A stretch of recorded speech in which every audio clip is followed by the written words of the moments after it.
From the Library of Congress in Washington, D.C.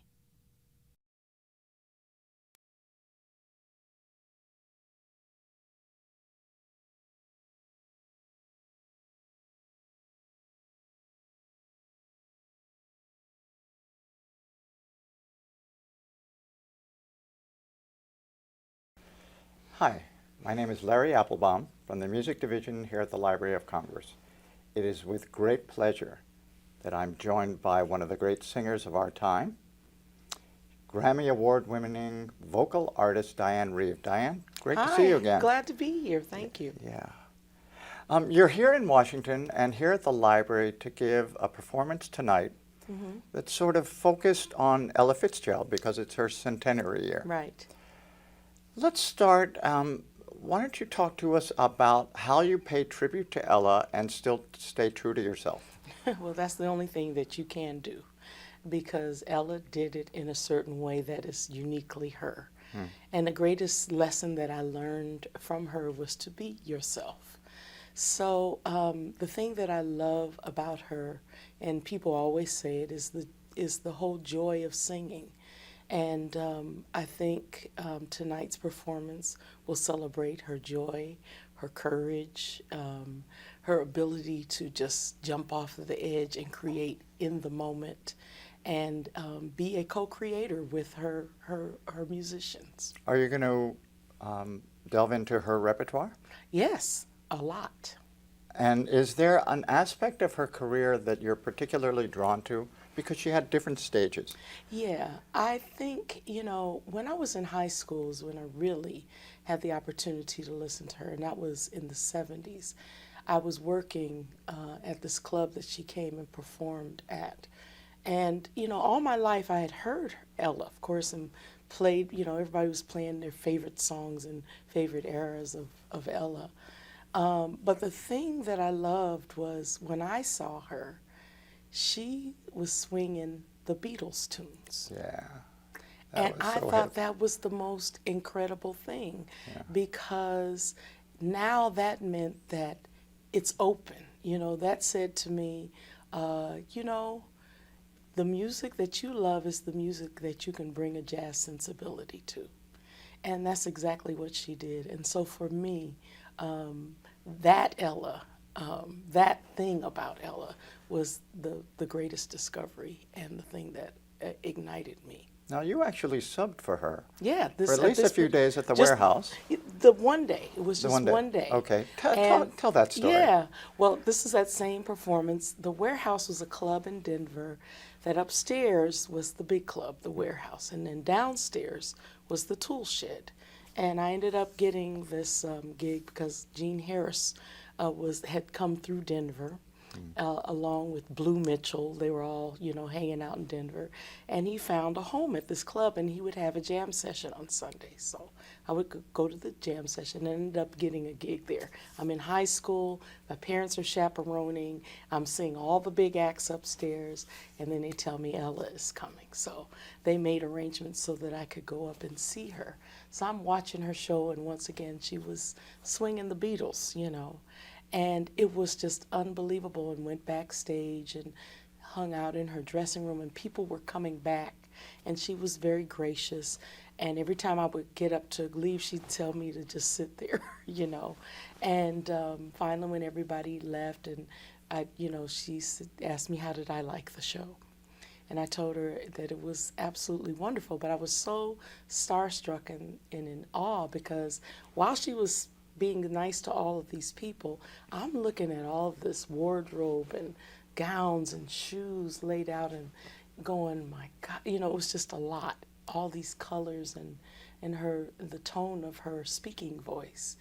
And so the next night she was to come, but as you know, Denver we have thin air, and the air took its toll on her, and she wasn't able to perform.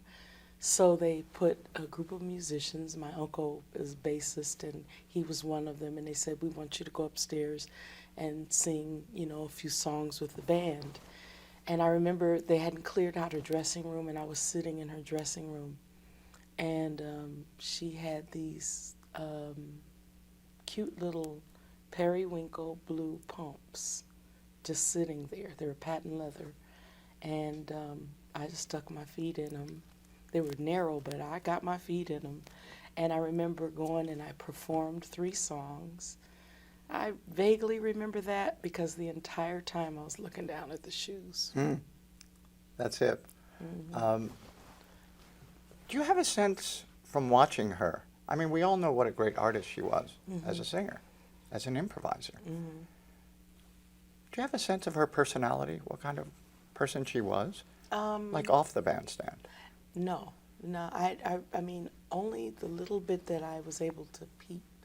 And I found her speaking voice to be, as I remember, it was very small and, you know, like I said, it was just kind of on breath and, you know, just gracious and thank you and, you know, like that. And, you know, and I look back, I think, you know, knowing what I know about singing now, I know that the stage is a sacred place. And it is a place that when you walk onto it, there's an immediate change. And there is no inhibition, there is no editing, there's no fear. But right before you go on, you feel all of those things. You feel, at least I do. And I had heard that, you know, she was, you know, very, very, you know, nervous a lot of times before going on stage. And I thought, I understand that, you know. So the ability becomes a kind of armor and a shield. And people see you in a certain way, and that's how they think of you, but they don't really know you. And I know that's true. So much of what you do on stage requires being in the moment. Yes. Can you prepare to be in the moment? The preparing comes from the doing, you know, that this is a landscape that you understand and you know how to navigate, and that you know, are familiar with in every fiber of your being. You know how to hear, you know what certain harmonies sound like and how they move and where you want to go in that. And so those things become second nature. And then the next thing is, what does the moment say that I should do right now? You know, it's like this conversation. You could ask me the same question tomorrow and I will probably describe the same thing in a different way. We talked about Ella, but I want to focus a bit on you. You're born in Detroit. When did your family move to Denver? When I was 2. I was very young. So no memories of Detroit, really? No, other than that's where I spent all my summers, you know. But basically, I did not attend school there. I didn't really grow up there. I grew up in Denver, Colorado. Music around the house? Oh my God, yes. I mean, was there a piano in the home? Piano in the house. I had my grandmother's sister, 2 sisters, and an uncle. They were all performers, and the oldest brother and sister I never met, but always heard stories about them. But my one Aunt Kay, that was, you know, when we'd have holiday dinners at her house, she played and she would sing all of those, you know, Ma Rainey, Bessie Smith, you know, blues with a dual meaning, and the adults would be laughing, and, you know, we didn't know why they were laughing, but I would learn the songs because it sounded like, all double entendre. And I remember my uncle would play bass, and so that was one side of it. Then my uncle was with the symphony, so we would go and hear him. This is Charles Burrell. Charles Burrell. Yeah, we need and to name then him. my mother had her music. My father loved jazz music, so he, you know, there were records everywhere, and I think the first cuts word that I could really say out loud without a problem was Bitches Brew. And then of course George Duke, and my sister's 10 years older than me, so I'm listening to the music that she listened to. Everybody loved music. George Duke is your cousin? Yeah, George Duke is my cousin. Yeah. Was my cousin. Do you remember the first record you bought with your own money? No. because they were always just I mean, what kind of there. music were you listening to when you were Okay. like preteens? You know what? I actually do. The first record that I bought with my own money was Marvin Gaye's "What's Going On." Oh, really? Yeah, because that was different. But as a kid, you know, here we are. We're listening now. Black radio has come into view in Denver, and I remember there was a station called KDKO with Dr. Daddio, and that's when we started hearing the music of Motown, you know. And my next door neighbor was also from Detroit. She spent a lot of time, like I would sometimes go together to Detroit in the summertime and learn all the dances, and then we had 45s, like, I think my mother, I'd say, you know, I want this 45, and she would go, and then she had her, and my friend Regina had her brother who would bring the 45s, and so we would just listen to them over Did you and ever over. sing into your hairbrush? We didn't sing into our hairbrush. We actually, you know, would watch, and this is a really interesting thing. We would watch on television, you know, like the Temptations, or, you know, when they did this show TCB with the Supremes. And I mean, we could take all of that in and actually turn back around and basically do just what they did, the moves, and everybody, That's slick stuff. Yeah, and so, you know, we would have our own little dances and stuff, but we sang out loud, didn't have a hairbrush, you know, but, you know, just, you know, had a broom and, you know, did all the different things, could turn around and grab the broom and all that kind of stuff. Were you also listening to like Stax Records, or was it strictly Motown? No, and it pop was stuff? it was really everything, you know. James Brown was very much a part of my life. Stax was a part of my life because of my sister, you know. So it was everything, yeah. And it was an interesting time because in the 60s and 70s, you know, the music was very early 70s, very message oriented. So it really could easily be the background music or the soundtrack of your life, you know, because there were all of these musicians that were talking about, you know, how we have to come together and get along, and he's not heavy, he's my brother, and all of these things.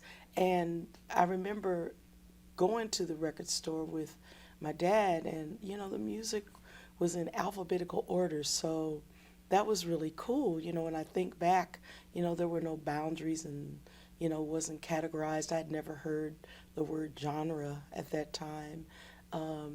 My world music experience before that word was even coined came from jazz musicians, you know, listening to Dizzy Gillespie and, you know, the music of Cuba, or listening to Wayne Shorter and hearing this amazing sound from Brazil, you know, with Milton Nascimento, and, you know, all of this introducing us to this world of music, and, you know, my sister going to concerts and saying, you know, who was there, and it would just be all, you know, you could be Miles and Ravi Shankar, and it was just music to people. So it was really big and broad at that time. So what happened when you first encountered Betty Carter? Oh my God. I had my own group by this time. I had moved to Los Angeles, and we were performing and, you know, trying to, you know, our group was a group that, you know, you wrote, arranged, and we improvised, and we would try to go so far we didn't care about coming back, you know, just see where we could take the music. What was the name of that group? It was called Night Flight. And I remember we would always go and hear different people that were coming in town. And at the time, I was living way out in Glendale. My drummer called me and said, "Dianne, you know, you got to get down here and hear this lady. You know, her name is Betty Carter. You got to come here. We just heard the first set. Come so you can be here for the next set."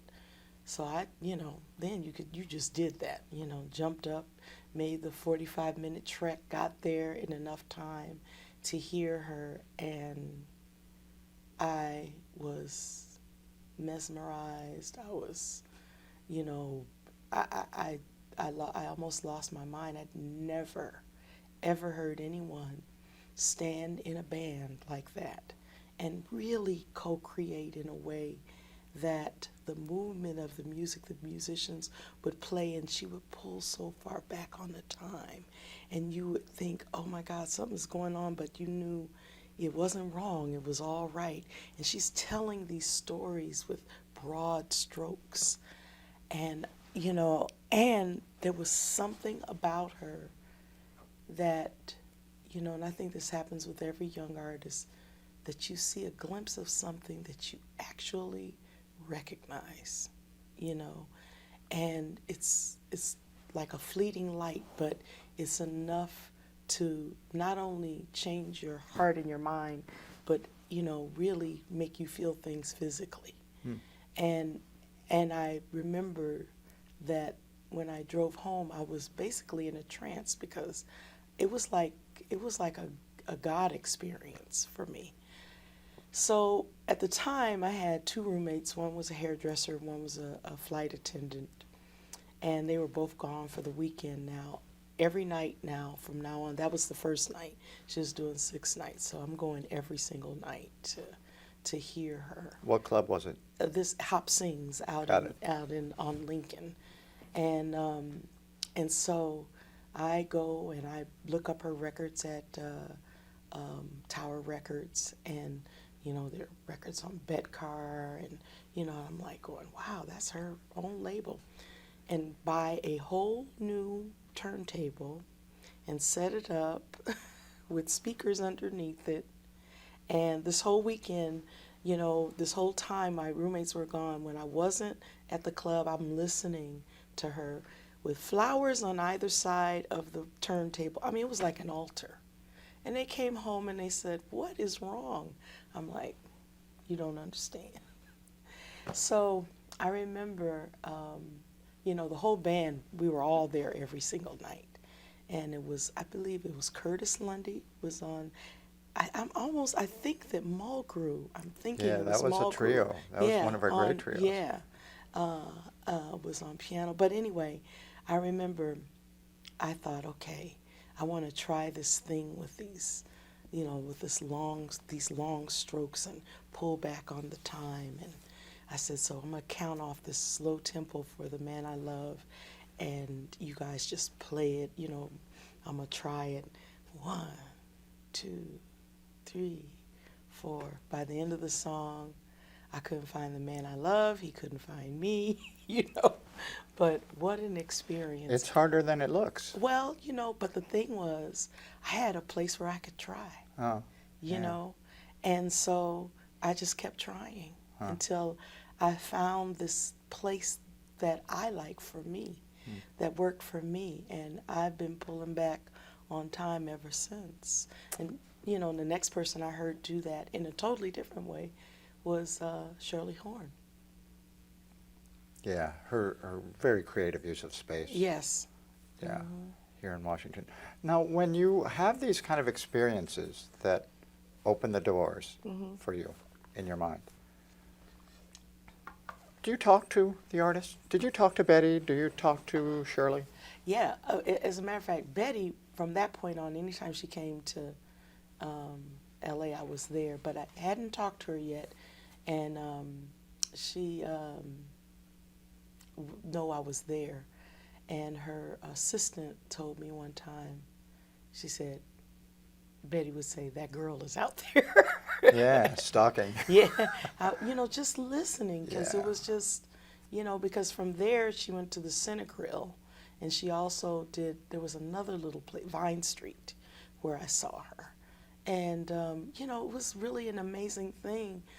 It was like school, I call these living schools, because I really got to really sit up under, listen, and, break things down, or, go, oh, wow, that I never would have thought to make a choice like that, or, playing with time and making time your own, and being able to take a lyric and paint a picture with the lyric, and, all of these things. And so, I went to the University of Colorado, but I never had schooling like when I would go and sit in front of, people like her. I'd go and see Carmen McRae would be at the Parisian Room, you know, and they're right there. Big Joe Turner. I had just broken up with my boyfriend. Big Joe Turner was sitting on stage. And, you know, my friend took me in, and I wept the whole time. And the whole time he looked at me and sang. And it just, you know, was just this amazing thing. So, you know, those for me, and then, you know, being able to work with a lot of the architects of the music, for me, the living school was the best, because you realize that there was this intimate exchange that goes on between musicians, sometimes jokes, but always conversation, always, you know, taking the conversation to different levels and making statements within the music that the audience hears, but, you know, doesn't really know where it came from, because the statement really came from what just happened backstage when everybody was laughing and talking. You can learn a lot from reading books. Yes. You can learn a lot from studying scores. Mm-hmm. But it's still, so much of this music is still an oral tradition. It's Yes. passed on from Mm-hmm. master to student or Right. apprentice or whatever. Mm-hmm. So when you finally gathered the courage to talk to Betty or to Mm-hmm. Shirley or to Mm-hmm. any of the other greats who inspired you, what would you ask them? Well, I just go there and sit and talk. You know, I mean, I wouldn't really talk about the music, just listen to, because Betty was the one that took over conversations, you know. So, Yeah. you know, it's like cool with me. It's like, oh, okay. Was she curious about you? Later on, I did this record called Art and Survival. And Javon Jackson, right after that, was doing a record, and he had asked Betty to produce his record. And he asked me to be on it. And I love Javon. He's from Denver. And I was like, absolutely. And absolutely because Betty was producing it. And I think one of the songs was I Waited for You, whatever. So I made sure, I mean, I knew everything. I sang it down, you know. And I remember after the first take, because I just wanted it to be right. And, you know, I, you know, really thought it out and really rehearsed in a way that, you know, it was part of my show, so that it felt like I could do anything with it. And then it was just silence. I was like, oh, God, you know. She said, when you do the second verse, just be a little more inventive. Just do something else. I was like, oh, okay. And I did that. And our conversation was really short. I did the song. She said, cool. So a couple of weeks later, I was talking to Bruce Lundvall, and I was like, I have this idea for this record, and I wanted, because I like the idea of a woman producing jazz music, a whole different way of looking at things.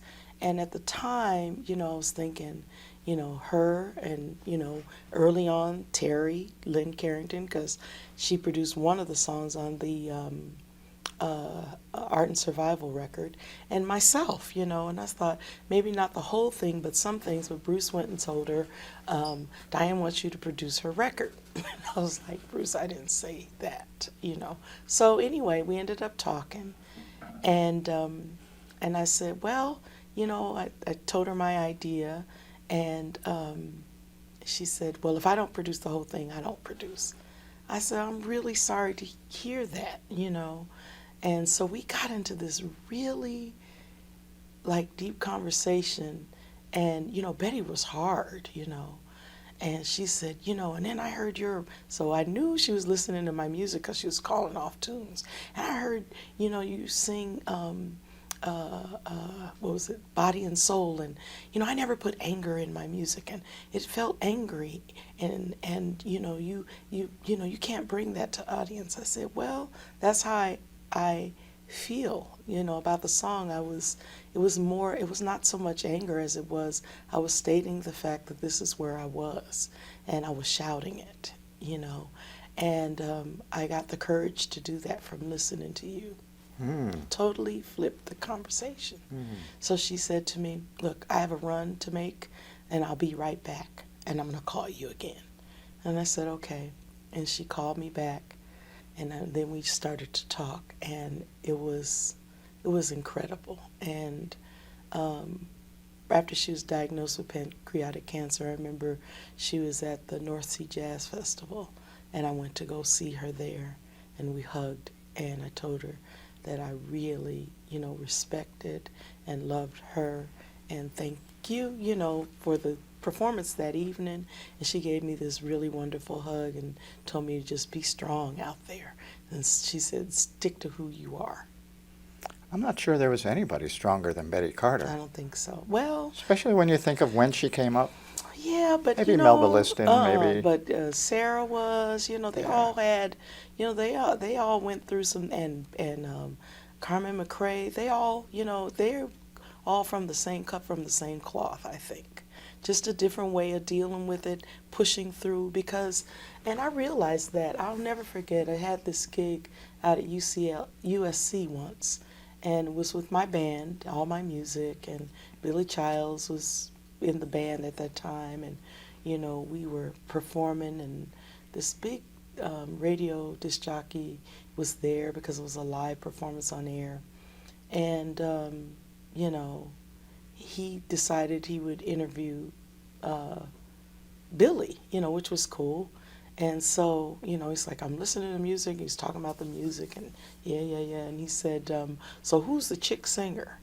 And Billy said, oh, that's Dianne Reeves, and, we've been working together, and and the disc jockey says, well, who's the leader of the band? And Billy looks at him and says, the chick singer. So, this kind of, thing, the what I got from having to push through was nothing, I realized was nothing like, how Sarah and Carmen and Ella and Billy and all of them pushed through in a way that allowed, for them it was black and white, and I got to be in a gray area if I needed to be. They created that for me, but it was still, very, male-dominated art form. However, there were really, really good people like Clark Terry and Louis Bellson, and of course, Thad Jones and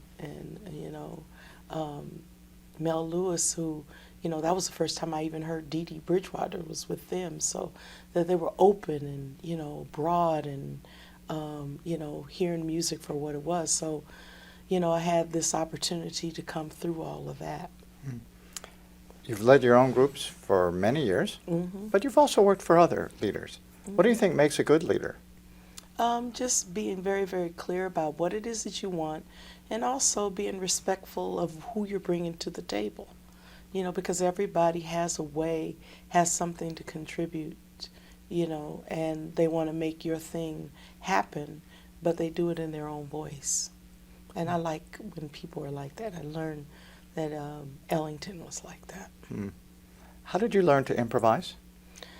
Did it just come naturally? No. Yeah. Yes and no. I mean, the desire, of course, was natural, but then I had to go, I had to learn how to, sing through chord changes and what to hear and how to hear. And did you do that just by listening to great singers, or? Yeah, mostly listening.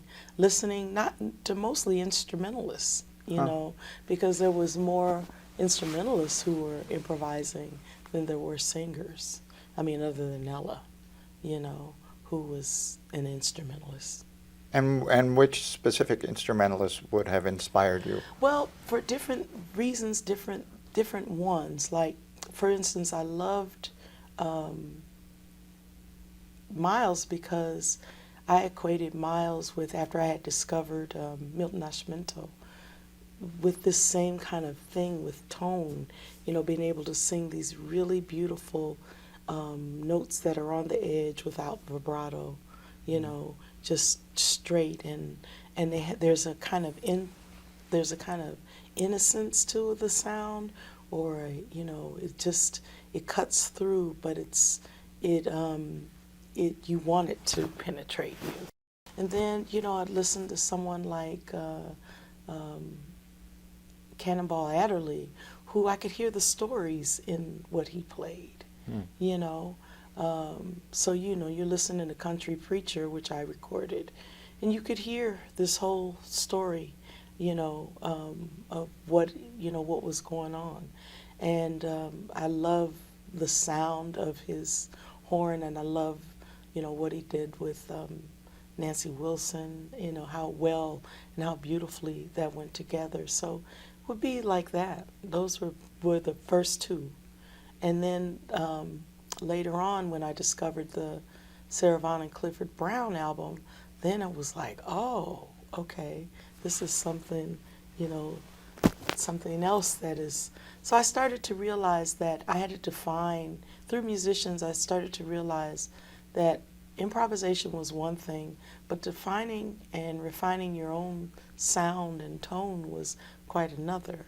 And so I went about doing that because I noticed that with Sarah, she really understood her entire instrument. Ella created a language to improvise with, you know, that was strictly for her. And I always tell people that was a language to be able to articulate and say what it, or reach the things that she needed to say. Everybody's different. And, you know, depending on where you come from, you have to, you know, somebody who is learning to do that and they're from, you know, what, Brazil or something, they're going to use, you know, different kinds of sounds. So, so you have to find your own place. And then I found that improvisation was steeped in phrasing. Who, you know, while Betty was a great improviser in terms of, you know, with melody without lyric, but she also phrased in a way that was, you know, very, very powerful. Same thing with Billie Holiday. So how do you want to, these things begin to help me understand, well, what do you want to say, how do you want to say it, and how will you go about saying it? And, you know, so tearing down the songs and, you know, looking at the lyrics, say, oh, I want to say it like this because this song reminds me of whatever in my life, and that would be the subtext, and, you know, and then from that point on, you know, just hearing how the harmonies fall and knowing where you want to start and where you want to get to, and you think farther than where you are, so you know where you want to get to at all times. Interesting to hear you talk about sound. And I'm always curious how much of either an instrumentalist or a vocalist sound is conscious and how much of it is, for example, when we are just using our speaking voice, if you're an actor or actress, yes, you've trained your voice to sound in a certain way. Right. But most people just speak because they learn from their parents or they learn somehow. It's not necessarily conscious. Right. So as a singer, how much of your sound is conscious, something that you've trained yourself to do? Well, for instance, speaking, because my instrument is, you know, something I have to use every day on the phone. You know, I, you know, consciously do not holler into other rooms. I consciously stay supported to the point where it's, keep my voice lifted to the point where it's just second nature because I know I have to. When I have to project, you know, like if I have to like say something loud so somebody hears, or even in anger, I'm really conscious, you know, about all of that because I still know that I have to work. And also, I know the limitations of my instrument. I know that my instrument needs sleep. I know my instrument needs water. I know that my instrument sometimes needs silence. It needs a smoke-free environment, you know. But I know singers that can do all of that and they don't have a problem, but that's their instrument, you know.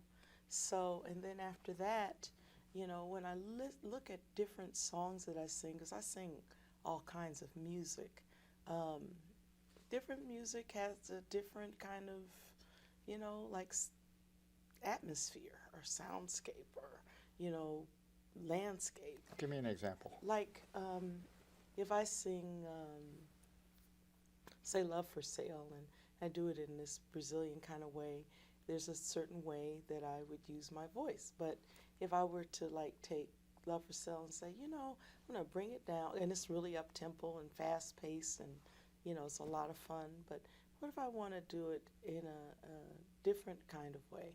I might change the key, to bring it, if I want to do it as a ballad. I decide what it is that I want to say, with it. I might change harmonies that give my voice a whole nother kind of feeling, all of these kinds of things, to set up the sound, to give the lyric life. Of course, it helps that you've been working with certain musicians for a long time in your band, whether it's Peter or Romero, or, because they're right there with you. Yeah. So you can change in the moment. Yeah. And that's the thing that I love, because they come from a period of time where they're real open to that. So, that conversation thing can happen. Like I doing something with Romero, which, I'm excited tonight to perform with just the two of them, because things change, And Romero, like if I do something with just him, I just never know where he's going to go, and I love it. It's the same thing with my bass player. I turn around with him sometimes and say, okay, we're going to do all blues. That's like, you pick the groove, because we're not going to do the traditional groove. And every night, but he comes out of this tradition in New Orleans. That's Reginald. Yes, Reginald Veal. He comes out of this tradition from New Orleans that is that, in the moment creates and is comfortable with the creation that they make. So this goes on all the time, I wrote this song called Tango, just so that, we just have this opportunity that every night this song just changes. I tell the audience that, it'll never be this tomorrow night or any other night. So when you're thinking about a recording project, you conceive or you're drawn to certain songs. By the way, what does draw you to certain songs? It's mostly the lyric. Yeah, it's mostly the lyric. And is that a matter of the story? Yeah, and something, even if I've never experienced it, there's something about it that, speaks to me. So that's, or something I want to talk about, or that I've seen, that I'm inspired by, So let's say you develop a list, a set list, or a program list of, say, 10 songs. Do you then go out on the road before you record and just to see how the songs sort of take shape? Yep. Yeah, absolutely. And how does it change from your original conception to what you end up recording? It just does. Like, that's a really, it's a kind of, it's a funny thing. Say, I'll take, for instance, I was doing, there's this Andy DeFranco song that I do on my record that never was that. The way that we recorded was not how it started out. And Andy DeFranco is called 32 Flavors. And Andy DeFranco writes poetry, so you can interpret it.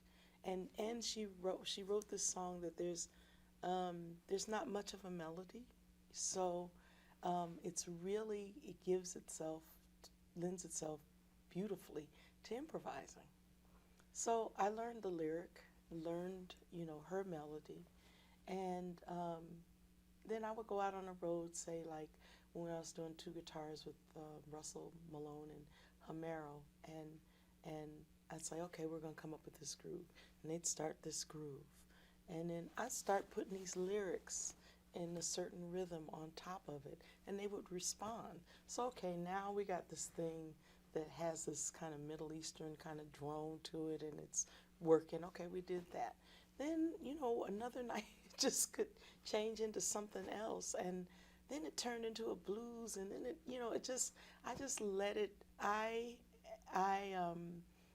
Going back to what I said earlier about, what certain people bring to the table. In my band, I know how all of them are. So I can look at my drummer and say, okay, do this. And he will play certain things that I know, that this is going to work out over. So it just I keep trying things. And that's with a lot of songs, keep trying things until, we settle and find a place for it. Are you self-critical as an artist? After I've done it, after I go and listen to the end product, then I'm like, oh. I mean, when you're listening to takes, what goes through your mind? You know, I have to really, the biggest thing is I have to really not, one thing that George taught me is like, you know, when we first started working together, George Duke, on my first Blue Note album, he realized that I was very, very critical, and he was like, no. He said, you can't, there comes a point where you just have to just walk away because you are going to be so critical that the initial spirit, the initial idea that you just sang without thinking, which is the real thing, will be gone. Mm-hmm. And I thought, okay. So, you know, I would go in and I would listen to a take and say, okay, and then walk away from it, you know, and come back and hear it, and the next day I'd hear it in a totally different way, you know, and it's like, yeah, keep that, you know. So I started to really enjoy my choices, but, you know, sometimes it's really, really hard. And then at the very end, I'm like, oh, you know, I have a hard time listening to myself. As a producer, was George a first take kind of guy? First 3 takes. First 3. Mm-hmm. Because after that, you might get perfection, but you lose. And because he knew who I was, he knew that she's a live performer. You know, he understood that. And, you know, someone who is a studio performer is a totally different thing, you know. But he understood that we have to get this when she comes in here and she's like ready and can't wait to get it down, bam. And generally it would be the first or second take of a song. As a live performer, do you enjoy having people in the studio with you? Yeah. Like friends? Yeah, I really, really do. I need it. Not for applause, just for energy, you know. I like having that. The first live record that I did, we did it at SIR Studios in Los Angeles. It was really incredible. We did it for 2 nights, just invited people to come in. And that was just a larger, you know, experience of what I experience when I'm doing my records. Mm. Yeah. Let's take a step back, detach a little bit. Uh-huh. I want you to think about all the songs that you've recorded, all your recordings, you know? Mm-hmm. And you think about the trajectory of your career. Mm-hmm. What is the story of your career in those songs? I think the biggest story is that I've never had to compromise, and that in the very beginning I kind of decided that that's what success was for me. Because I was told that you need to just you need to define what success means to you. And so for me, you know, music is interesting. Music saved my life. And what makes you say that? It literally saved my life. Coming up in junior high school, I was a very depressed kid, very, very depressed. In Denver? In Denver. And just for a lot of reasons that I won't go into, but extremely. And were you a loner? You know, I've never been, not so much a loner, but I've never been, you know, one to have like lots of people, only people that I really knew, and it was a small group of people that to this day we're still friends. Okay. And, you know, I was tall for my age, you know, always got criticized about that. And my mother would say, you know, oh no, you're statuesque, and I love that word. And just saw things and felt things in a different kind of way that was different than my peers. And I had a situation where when I was 12 years old, I was found under the steps. I never really talk about this. I was found under the steps because I tried to commit suicide. And I remember I was out for 3 days. The only time that I looked up was once to see my mother looking down at me. And then through the whole process of, they put you with therapists and stuff, and I wouldn't, I just could not talk to them. And I guess they said we have to find another way. But at the same time, I had this really great teacher, Benny Williams, who was the choral teacher at our school. And the other thing is, like, we were the first kids to be bused to this school, Hamilton Junior High. And so this is like early 70s? Mm-hmm. Yeah. It's late 60s, early 70s. Yeah. And I remember, she, to bring the students together, because she was the music teacher, she said, I'm going to bring all this contemporary music that is happening together, and, these kids are going to, sing each other's songs, So we're singing Bob Dylan songs. The black kids are singing Bob Dylan songs. The white kids are singing, Ball of Confusion. It was just like she just mixed us up and, gave us poetry. And we wrote our own show. And it was very empowering. And I had 2 songs that I was singing, one with the group, another song that came out on the Edwin Hawkins album that was Oh Happy Day. There was a song called Joy. And that song was my first song that I sang that I felt something pull my heart. And when I closed my eyes, I started to sing it, and something that connected with people. And it was really, really powerful.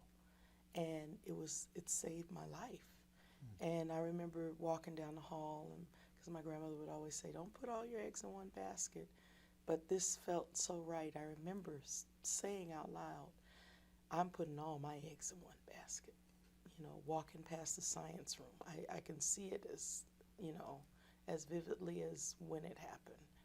And so that basket is the world of music and that creativity? basket was creativity, the way that I saw it, what it would do for me, how it would help me. And it's really, really served in a lot of ways to change a lot of things in my life. People looked at me in a different kind of way. And then it became a place to hide behind. And I started to realize that there was Dianne Reeves the artist, Dianne Reeves the person, and they really needed to come together. And that's when I did the Art and Survival album. And that album was when everything changed. And, it was very cathartic for me. And it was a record that wasn't very well received, but those who hear it get it. It was controversial, there were a lot of things, and it was at a crossroads in my life when I was not with Blue Note, and I was with, on the other side of the label, trying to get back to Blue Note and Bruce. It's like there's a whole big story there, but basically it was the thing that pushed me through, and it pushed me through because it was what I wanted to do no matter what happened. I would suffer whatever the consequences. And I came up on the other side still there and still able and still being able to sing the music I wanted to sing. Have your feelings about music and creativity changed over the years since then? I think there are certain things. I think... For example, do you ever get jaded by the business of music? Well, yes, but I kind of, while I was in it, I never really was of it. I guess I don't know how to describe that. I always marched to my own, drum, and figured, people. I didn't sell a lot of records, but people would come to my concerts, and nobody could really touch that, I know people sign deals now where all of that's included, but that's mine. I built that, And so that part was the thing that allowed me to say, well, I've seen people feel like they've been thrown, that they were thrown away by record companies because they weren't selling enough records, and and I thought to myself, I never sell enough records, but I'm still here, and I'm still doing what I love to do, and it still takes care of my life. Now, the other side of it is that, I still love to do what I do, but I know that it's taken away. I'm not married. I have no children. I think about that sometimes, but I also know about me that if that's what I chose to do, I would have done it. There is a world outside of music. Oh, yeah. Maybe not outside of creativity, because that's in everything. What do you like to do outside of music? Well, I really love improvising with food. Really? Oh, yeah, I love to cook. You're a foodie. Yeah. Yeah. And, we travel. People are always introducing us to new things. And if there are flavors that I haven't had, I'll say, what is that? And why does it taste this way or whatever. What's your latest obsession? Well, lately, actually, I've just been home and just eating very, very, very clean. I like this whole idea of making, breads out of cauliflower and, figuring out all of those kinds of things. But we've been traveling a great deal. So I will be in the kitchen this summer because I'm off. But basically it's like these really clean kind of dishes that, there's a place at home called the True Food Kitchen. I think they have them in different places. And it's a pretty cool place. And the way they make the food taste is good, but I'm like, I can make it better. You can burn. I know you can. But I like the idea of having this food that is, really, really clean and done in a certain way that, that you eat it and you actually feel energized and good about it. So. I know you travel all over the world. Yeah. Is there a part of the world you haven't been to yet? I've never been to India. Do you like Indian food? Yes, love it. As a matter of fact, I'm going tomorrow night. A friend of mine was telling me about a restaurant, so we'll go. But I love Indian food.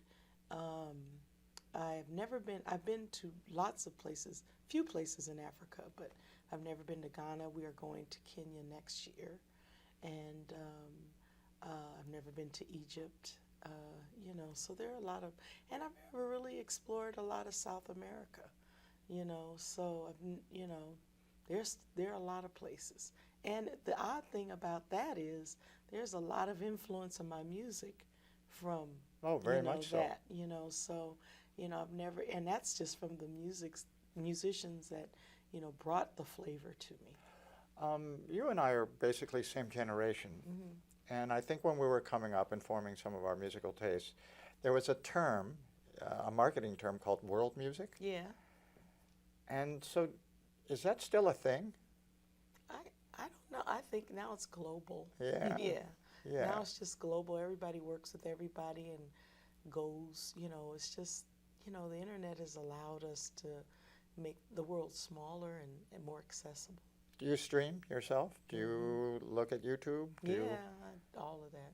Is there, what do you think of like the newer generation of neo-soul singers? Well, I don't know. Because you could do that if you wanted to. Yeah, I don't think they even call themselves neo-soul. Oh, what's it about? But it's like all of these indie, musicians and, there's this whole, and a lot of them come out of the hip hop generation, and that's a whole nother way of listening to things that, I'm still on the outside looking in. I love it. I don't know how they get to it, some of it, but I really, really love that it's new and it's fresh and it's musical and it's rhythmic and it expresses poetry, in a totally different kind of way. I would imagine that when you were coming up and started to make your records, people felt the same way about you. Probably. So yeah. there's a continuum. Oh yeah, Yeah? absolutely. Each generation discovers. I'm like, oh God, I'm out. You know, but it's cool, you know, because I appreciate it, and I, you know, I was surrounded by people and musicians that appreciated that. You know, always still, you know, you look at people like Herbie and Wayne, and always still pushing to be, you know, to understand and be in the relevant flow. Is recognition important to you? It's cool. You know, I like that I'm, you know, in the terms of being able to go out and perform and,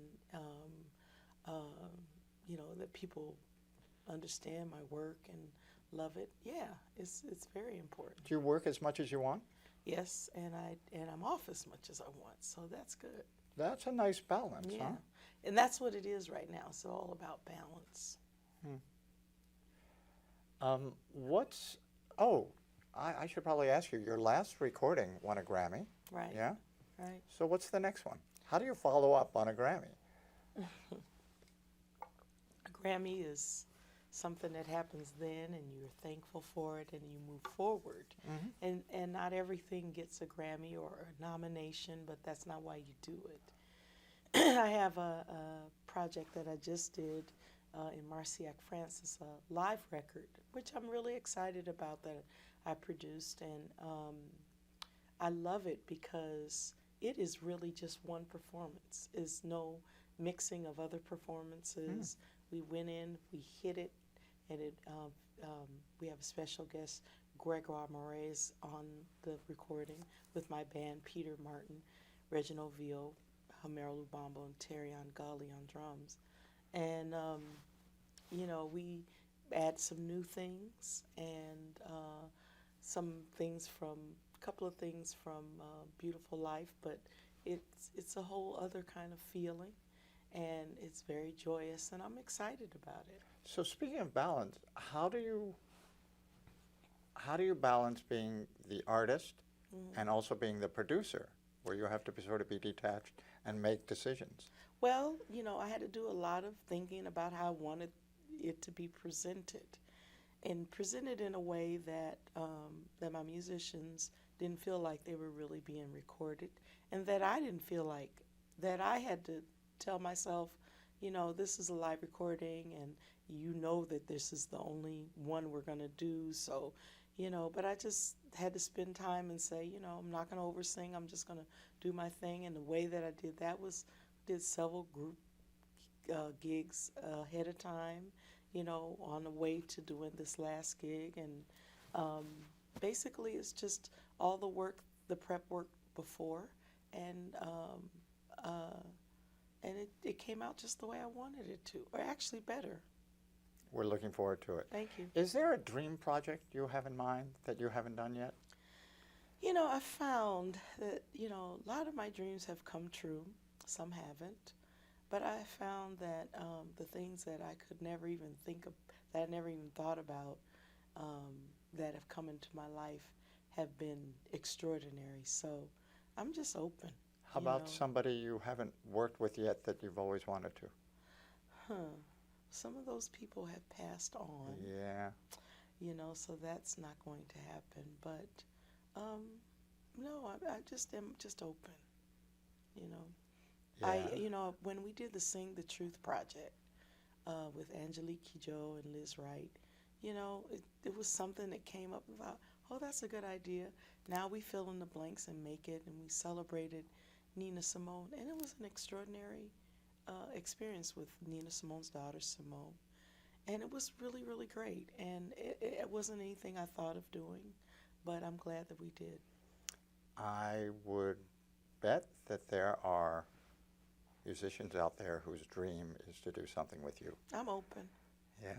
Yeah, and they call me, you know. I just did this thing with Michael Olatuja.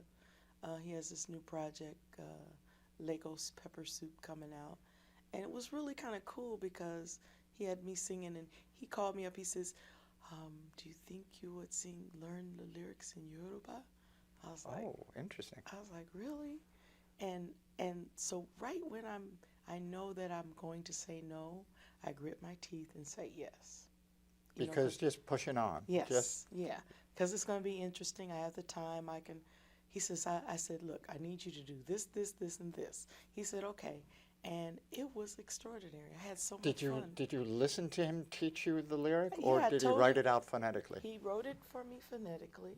No, he wrote it out just like I wrote it phonetically. I had him speak the words and send it to me, and then I just, you know, went line by line. And it wasn't a whole lot, but it's tonal and rhythmic. And some of the rhythms I was not, you know, I was like, I don't even know where one is. Still don't. But, you know, I realized learn it like a kindergartner. Like you don't care about that. It just is. And I did, and I had so much fun with it. It's also connecting to the real source of music. Yeah. I mean, that's where it all comes from. Yeah, absolutely. Yeah. So it's cool. Dianne, it's always a pleasure to talk to you. We're looking forward to your performance tonight. Continued success in, Thank you very in much. all that's to come. Thank you so much. Thank you. All right. Ooh, this is good. This has been a presentation of the Library of Congress. Visit us at loc.gov.